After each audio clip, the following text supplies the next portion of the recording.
Once upon a time, in a village, there lived a man named Fakir Muhammad. Fakir Muhammad was a simple farmer, yet a king at heart. Around 55 years of age, the marks of sun and labor were carved deep on his face like furrows in a field, and on his lips rested a smile that never faded.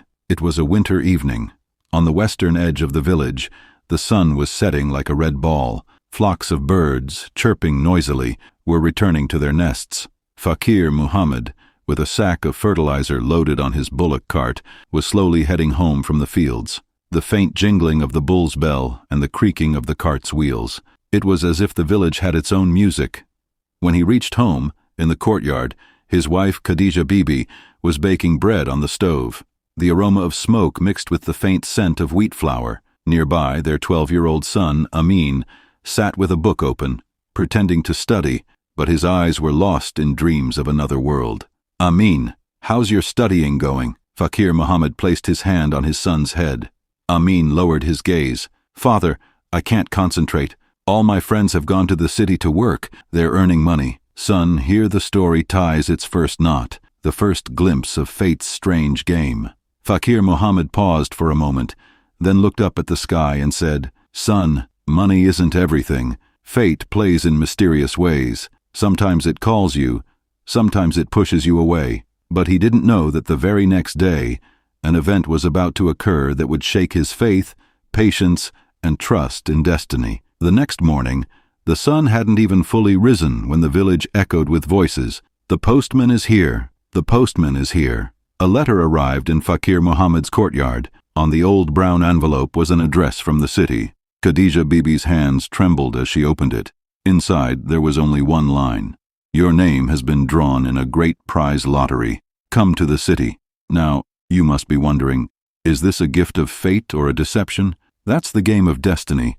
Sometimes it smiles and gives, sometimes it laughs and takes everything away. Sun, the morning breeze, carrying the scent of raw mango leaves and wet fields, gives a unique peace to the heart. But that day, the atmosphere of the village held a strange uneasiness. Everyone was gathered in front of Fakir Muhammad's house, some saying his fortune had awakened, others whispering it was just a trick by the city people. Fakir Muhammad read the letter again and again. The words were clear, yet the thorns of doubt pricked his heart. Khadija Bibi hesitantly said, "Fakir, are you really thinking of going? The city is far, and all of this, it might not even be true." Fakir Muhammad looked at his wife, then slowly spoke. "Khadija, when fate knocks at your door, you should open it, even if darkness lies inside." By evening, Fakir Muhammad draped his old shawl over his shoulder, wore his torn yet soft shoes, and packed a small cloth bag. Amin stood nearby, his eyes shining with both excitement and a little fear, as he asked, "Father, what is the city like?" Fakir Muhammad smiled and said, "Son, the city is the place where dreams are high, but hearts are a little narrow." The next morning, he reached the bus stand. The terminal was filled with the mixed scent of dust and smoke, villagers' voices, the rattling of chicken cages, and the loud shouts of the driver all blended into a single noise. From the bus window, Fakir Muhammad looked at the village one last time, the fields, the dirt road, and in the distance the shadow of Khadija Bibi waving her hand. The moment he stepped into the city, it was as if the world had changed. Everywhere there was noise, honking cars, colorful billboards, and an unknown rush in the crowd. He went straight to the address written in the letter, an old building, a rusted gate, and at the door stood a tall, thin man. "Fakir Muhammad?" the man asked. "Yes," Fakir Muhammad replied. The man smiled. "Congratulations, you have won." Inside the room, on a table, sat a large box sealed with a stamp. At that moment, Fakir Muhammad's heart was pounding fast, as if fate was about to open a new chapter. But son, when the box was opened,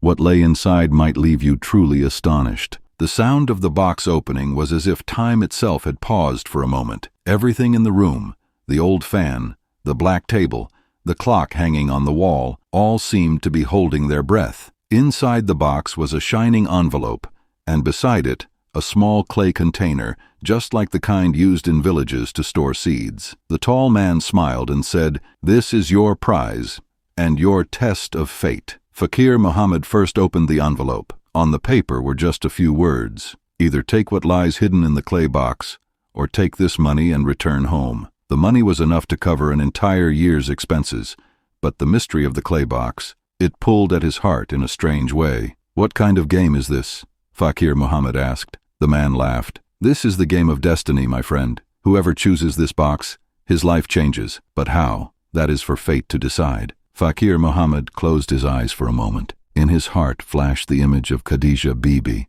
Amin's dreams, and the deprivations of the village. Then he lifted the box. "All right, I will take this box." The man fell silent, gave Fakir Muhammad a long look and said, "Remember, this can give you everything, or it can take everything away." All along the way, Fakir Muhammad kept thinking. The box was light, yet it felt as though centuries of weight were hidden inside it. Amid the city's crowd, noise, and smoke, he returned to the bus stand, and by evening he was back in the village. At home, everyone waited anxiously. Khadija Bibi, upon seeing the box, immediately asked, "What's inside it?" Fakir Muhammad gathered everyone in the courtyard. It was evening, and the golden light before sunset fell across the mud walls. He slowly lifted the lid of the box. "Son, what was inside that box?" turned the color of everyone's face in an instant. Inside the box was a small cloth pouch, so old that its threads had grown weak. All eyes were fixed on it. Fakir Muhammad slowly opened the pouch, and from inside a few shining seeds fell out. "Seeds?" Khadija Bibi's voice carried both surprise and disappointment. Amin quickly said, "Father, these look like ordinary seeds," but Fakir Muhammad just kept staring at them, as though some secret was hidden within. "Son, sometimes the things that look ordinary are the most valuable," he said softly. The villagers began to laugh. Some said, "The city people made a fool of Fakir's fate," while others mocked, "I could give away such seeds for free." But in Fakir Muhammad's heart, a strange conviction took root. Perhaps these seeds were meant for something special. The next morning he planted them in the corner of his field, where the soil was the most fertile. After sowing the seeds, he looked up at the sky and said, "O Master, this is your game. I am only doing my part." Days went by. For the first week, nothing much happened. Only faint little sprouts pushed through the earth. Amin would check every day and grow a little disappointed. "Father, these are just ordinary plants." Fakir Muhammad would smile and say, "Patience, son. Destiny takes time to unfold." Then one day, something happened that left even the villagers stunned. The leaves of those plants were not ordinary green. They shimmered with a golden hue. And in the evening, when the sun set, they reflected the light in such a way that it looked as though gold had been sown into the soil. Word spread across the village. "Golden leaves are growing in Fakir Muhammad's field." People began coming from far away to see. Some offered to buy the seeds. Some even tried to pluck the plants, but Fakir Muhammad firmly refused. Khadija Bibi said with worry, "Fakir, what if this blessing turns into a curse?" And son, it didn't take long for Khadija Bibi's fear to come true. One night, when everyone was asleep, a faint rustling came from the direction of the field, as if someone was secretly plucking something. Fakir Muhammad lifted the lantern and slowly walked toward the field. What he saw there made his blood boil. That night the moon was hidden behind clouds, and only the faint glow of the lantern flickered along the dirt path. As soon as Fakir Muhammad stepped near the field, the light fell on the golden leaves, and beside them were two men crouched down, baskets in their hands, busy plucking the leaves. "Who are you?" Fakir Muhammad's voice thundered. Startled, both men stood up, their faces covered. One tried to run. Fakir Muhammad set the lantern on the ground and quickly rushed forward. There was a brief struggle, but he managed to catch one of them. The other disappeared into the darkness. In the lantern's glow, when the face came into view, it pierced Fakir Muhammad's heart.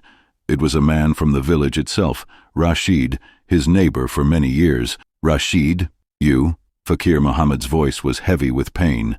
Rashid lowered his gaze and said, "Brother Fakir, poverty forced me. I only wanted to sell these leaves to feed my children." Fakir Muhammad stayed silent for a moment. Then he softly spoke, "Rashid, this is a gift of fate, but if we divide it with greed, it will turn into poison." The next morning, Fakir Muhammad made a decision. He gathered the entire village and said, "These seeds and these leaves are not for one person.